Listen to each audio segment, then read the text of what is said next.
Parfait. Donc, pour commencer, votre numéro d'équipe, s'il vous plaît. C22. Parfait. Juste vous dire, vous êtes au courant que vous avez un 15 minutes pour faire votre speech auprès des juges. Par la suite, dans la présentation, je vais vous afficher le temps qu'il vous reste. Donc, à 7 minutes, 4 minutes, 2 minutes, 30 secondes et les 10 dernières secondes, je vais les faire avec les mains, donc le compte à rebours, et je vous indique la fin de la présentation. Par la suite, vous avez un 5 minutes de questions avec les juges. Si après 5 minutes, vous êtes en train de répondre à une question, juste terminer avec une brève conclusion. À l'avant, vous avez 2 lignes vertes au sol. Juste assurer d'être entre les 2 lignes parce que sinon, la caméra ne vous capte pas. Pour l'audience, si vous avez téléphone cellulaire, juste soit le fermer ou enlever le son, s'il vous plaît. Aucune interaction au cours des présentations ou des questions. Les applaudissements vont seulement se faire à la fin et il n'y a pas de sortie non plus. Donc, je vais laisser les juges se présenter. Elle fonctionne. Non, là, elle fonctionne. Je l'ai affichée, elle fonctionne. Je vais juste la tester. C'est parce qu'elle n'était pas en on. Ce matin, il n'y a personne qui l'a ouvert, mais elle fonctionnait. Alors, bonjour. Daphné Drouin, professeur au département des sciences comptables de l'UQTR et co-auteur du CAP. Bonjour, je suis Gosselin, en bref, je suis comme elle, mais le nom différent. Prof à l'UQTR et co-auteur du CAP. Cynthia Gauthier, directrice comptable chez Hitachi Capital Canada. Bonjour, Emmanuel Moutin, auditrice chez Groupe RDS Automobile. Bonjour, Cassandra Tourny, VP recrutement CPA en Québec, conseillère en fiscalité au Québec. Il faut y aller comme c'est prêt. Parfait, donc bonjour, je vous présente mes collègues, donc Marie-France Blais, Karen Lapointe et moi-même Ariane Notar. Donc aujourd'hui, on est venu vous parler de l'entreprise Fluttershy, pardonnez-moi, décontractée. Donc, courte présentation de l'entreprise. Donc, l'entreprise est à propriétaire unique, donc Kate Fluttershy. C'est un salon de thé qui est ouvert depuis le 1er juillet 2015. Donc, le 1er juillet 2018, donc soit la date du cas, on fêtait le 3e anniversaire de l'entreprise. Ensuite, le salon de thé va être ouvert à l'année, soit les mercredis au dimanche du dîner jusqu'en soirée afin de desservir le plus grand nombre de clients. Ensuite, Mme Fluttershy a eu un héritage de sa grand-mère lorsqu'elle est décédée, soit la maison ancestrale. Donc, elle a décidé de vivre à l'étage puis de garder le 2 tiers de la superficie de la maison pour son salon de thé. Donc, ensuite, suite au calcul de ses états financiers, elle a déclaré un bénéfice net de 41 931 $ pour l'exercice terminé le 30 juin 2018. Et Kate est en couple avec William, un amoureux des concours canins. Donc, c'est comme ça qu'ils vont décider peut-être de former une entreprise. Donc, nous, on devait répondre à la problématique suivante. On devait déterminer quel projet qui serait le plus rentable pour Mme Fluttershy pour son salon de thé parmi les 2 options suivantes. Donc, est-ce qu'on garde on intègre les 2 passions respectives de William et Kate, soit le thé et les compétitions canines, pour ouvrir un salon de thé canin, ou on suit la tendance actuelle présente dans les salons de thé, puis on ouvre un salon de thé poterie avec son ami et sa cousine Kimi. Donc, nous, on a décidé que non, la meilleure solution, c'est vraiment d'intégrer les passions respectives de Kate et William et de partir un salon de thé canin. Donc, tout d'abord, on va vous faire une présentation de l'environnement de l'entreprise, donc le FFOM. Le FFOM, dans le fond, ça va être suite à la fusion du Café Canin et aussi du salon de thé du salon de thé. Donc, dans le fond, les forces qu'il va y avoir, c'est un grand engouement pour les cafés canins. Dans le fond, c'est de plus en plus populaire, puis vu qu'il y en a peu, donc ça va créer un engouement pour l'entreprise. Il va y avoir un fournisseur assuré qui est tout poil, mais pas bête. Dans le fond, ça va être le seul fournisseur qui va fournir pour les gâteries pour chiens et pour les jouets pour les chiens. Aussi, il y a une forte notoriété des 2 entreprises, étant donné qu'ils sont les 2 connus dans leur secteur. Dans leur ville, excusez-moi. Aussi, les services combinés autant pour les chiens que pour les maîtres. Dans le fond, les chiens vont s'amuser dans le parc qu'ils veulent faire construire en arrière de leur maison. Donc, après, il va y avoir comme une gâterie pour récompenser les chiens et en même temps, les maîtres vont pouvoir prendre un café. Donc, c'est un service autant pour les 2. Aussi, ça va attirer de nouveaux clients. Dans le fond, toute l'entreprise de M. Prince va pouvoir s'intégrer au salon T. Il va y avoir l'implication de la communauté à cause que pour chaque billet de spectacle vendu pour le spectacle canin, il y a un 7 $ qui va être remis à la fondation SPA. Les faiblesses de l'entreprise, la fusion, c'est qu'il va y avoir une perte de clients potentiels à cause des clients de Madame Furniture, à cause que ceux qui ont soit peur des chiens ou qui sont allergiques aux chiens. Il va y avoir le manque de personnel. Dans le fond, en ce moment, M. Prince, il y a un employé dans son entreprise. C'est sûr qu'il ne va pas pouvoir assurer tout seul avec son employé toute la demande qu'ils vont avoir. Donc, c'est pour ça qu'ils vont avoir besoin d'engager de la main-d'œuvre. Donc, en ce moment, ça va être une faiblesse, mais plus tard, ça va être une force.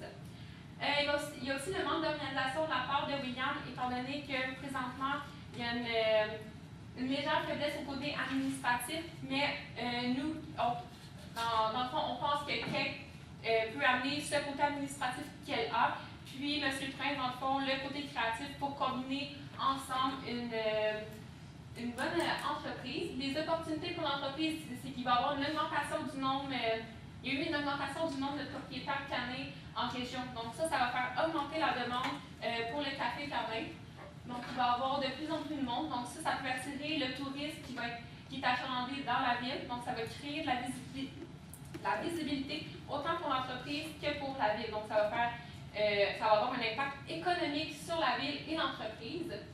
Dans le fond aussi, il y a la rareté des cafés canins, donc c'est une bonne opportunité de prendre de l'expansion future pour l'entreprise. Aussi, une autre opportunité, c'est de rassembler les maîtres et les chiens. Dans le fond, oui, le maître va aller avec le chien au café canin, mais aussi ça peut devenir une activité familiale à cause que le maître va amener sa famille, donc ça va créer comme une activité familiale, ça va créer une émotion à cause qu'ils vont comme, se rappeler de ce souvenir-là. Puis ça va créer comme une complicité avec le chien en même temps. Une menace, c'est que l'emplacement géographique. Dans le fond, ça se peut qu'il y ait des risques de plainte à cause l'emplacement du parc, c'est en arrière du bâtiment. Donc, peut-être les voisins vont moins laisser à cause des aboiements de chiens. Puis, une autre menace, c'est les cafés aux alentours. Étant donné qu'en ce moment, c'est le seul en ville, les cafés aux alentours peuvent prendre exemple sur ce café-là et prendre comme cobaye, si on veut, détecter les faiblesses pour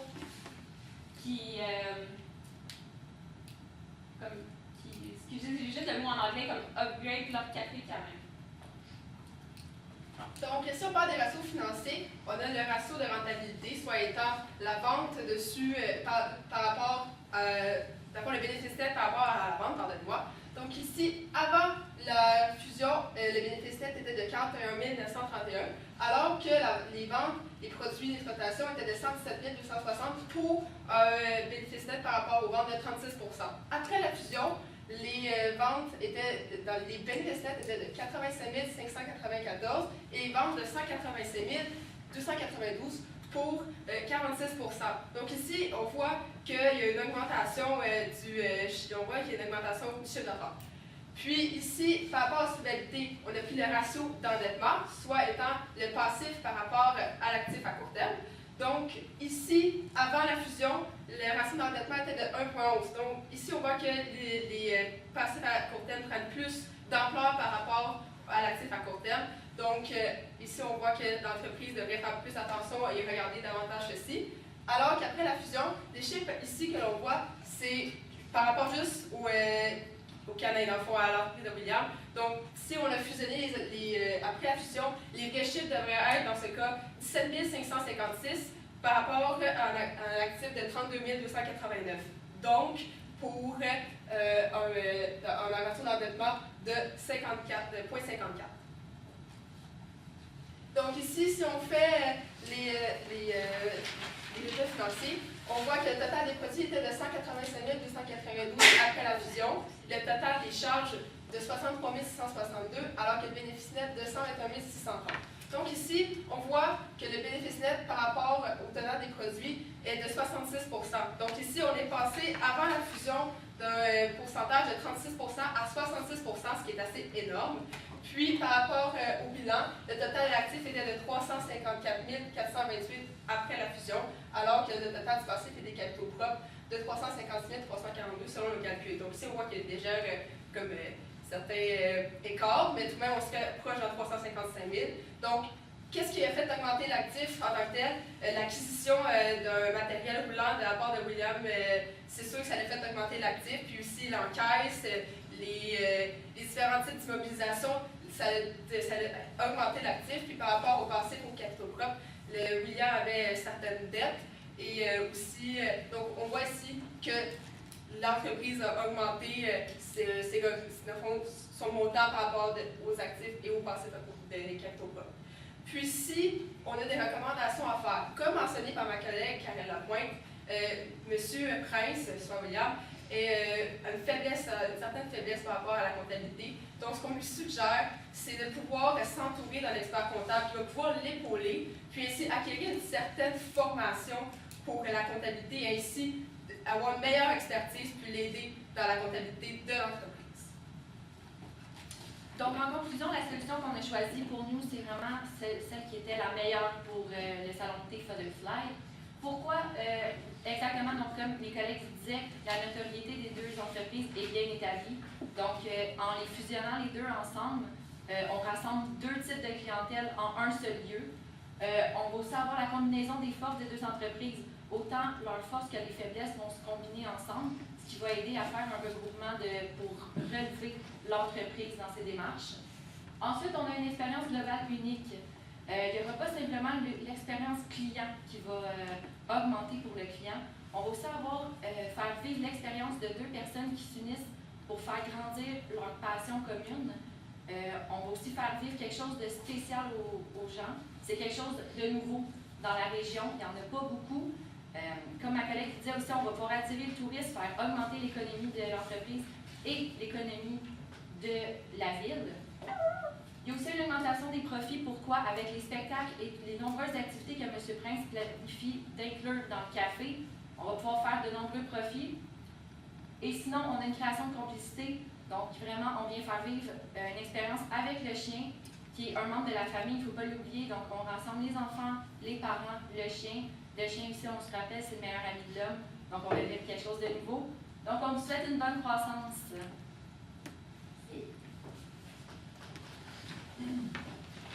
Moi, j'ai quelques questions, si vous me permettez, sur en fait, la comptabilité en tant que telle. Vous avez présenté les grandes lignes d'états financiers combinés avec le salon chien, mais je voudrais savoir, moi, dans mes états financiers, à moi, du salon thé tout seul, est-ce que j'avais des corrections à faire ou tout était beau selon vous? Mais il y avait certaines corrections à faire et à apporter par rapport, mettons, aux charges sociales, aux salaires. Moi, ce que j'avais fait, c'est que j'avais séparé les salaires ainsi que les charges sociales. Si je ne me trompe pas, après avoir fait les régularisations, ça aurait été les salaires de 2592, je crois, et un certain montant, d'enlever ce montant-là. Puis le montant restant, c'était par rapport aux charges sociales. Donc, les charges sociales étaient dans un autre compte. Puis aussi, les amortissements étaient regroupés en un seul compte. Moi, ce que j'aurais fait, c'est que j'aurais divisé les différents amortissements, dans le fond, par catégorie, par immobilisation, soit le matériel roulant, soit étant le bâtiment. Donc, j'aurais sous-divisé, dans le fond, l'amortissement. Puis, je crois que c'était tout. Pour mon conjoint, lui, William, là, il vous avez donné une liste de toutes ses dépenses de l'année avec ses revenus. Est-ce que ça, il prend ça pour mettre ça dans les résultats ou des choses à ajuster? Bien, en tant que tel, les résultats, on voulait avoir l'année 2019, puis dans le fond, ça c'était l'année de 2017 à 2018. Donc, on prend en considération le matériel roulant qui a été acheté, ça c'est certain. Le matériel roulant qui est amorti d'ailleurs sur une période de 5 ans. Puis aussi, il y a eu des retraits effectués. Puis, moi, je dirais qu'on devrait se concentrer par rapport aux sources de revenus qui sont dans l'année 2019. Donc, ici, on parlait des différents types d'actions qu'il y avait eu dans le premier bancaire en 2017 et 2018. Mais il y a certains facteurs tels que le matériel roulant qu'on devait prendre en compte pour le bilan, pour la formation du bilan. Est-ce qu'il y a autre chose à mettre dans le bilan, le camion? Il y avait aussi, justement, il y avait eu des retraits qui avaient eu un impact sur les capitaux propres. Puis aussi, je crois que c'était tout. Okay. Puis je voudrais juste savoir, parce que là, vous avez recommandé, puis tout le long, c'était les chiens, le salon canin, tout ça, mais est-ce qu'il y a d'autres éléments qui pourraient peut-être pencher dans la balance pour l'analyse du projet poterie? Est-ce qu'il y a des éléments, est-ce que vous avez, que ce soit financier ou toute autre information qui pourrait m'aider à prendre la décision? Bien, il est certain que dans de poterie, il y avait aussi des éléments importants, c'est sûr.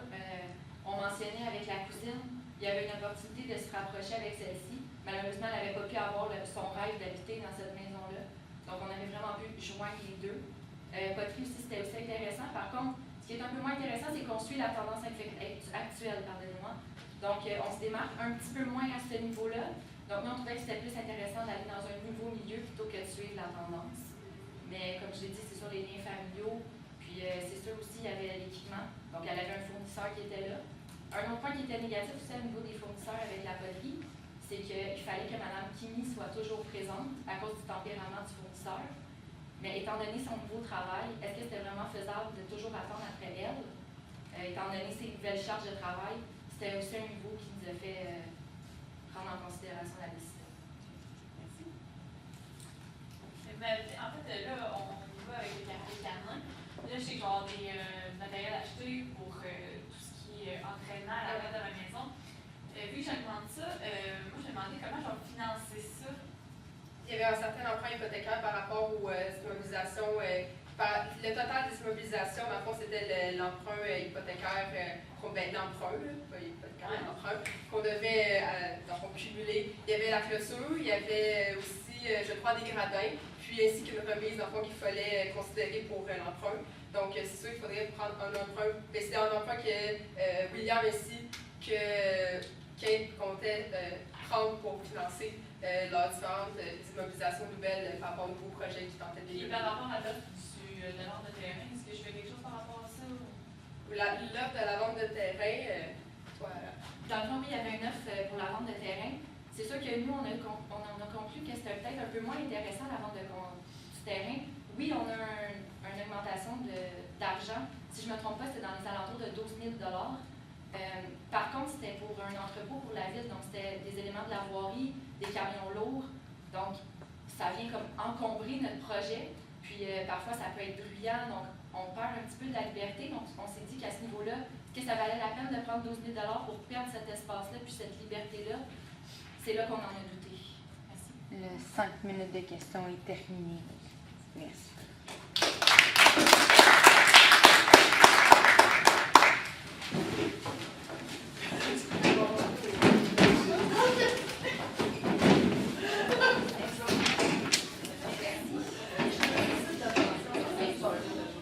Merci